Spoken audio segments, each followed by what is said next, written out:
Бидний зорилго тэр байгаа. Тэгэхээр ер нь бол байдаг хүч чадлуудыг хүртэл тоглосон хүлэм гаргана. Ер нь бол жоо хүнд тоглолт болсон.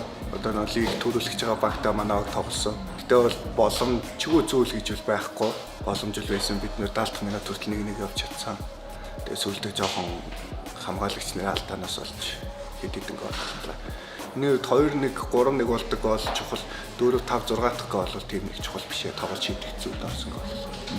Ер нь бол Falcons ингээ 2 дахь жилдээ төрүүлж байгаа баг түрүү жил төрүүлээд энэ жил одоо нэг төрүүлж байгаа хамгаалж байгаа баг тийм.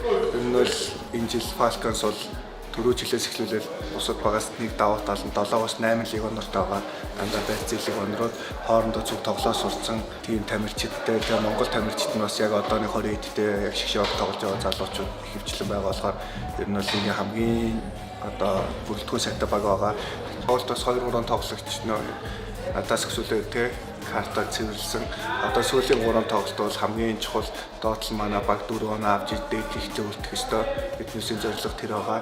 Тэгэхээр ер нь бол байдаг хүч чадлуудыг хүртэл тоглосон хүлэм гаргана.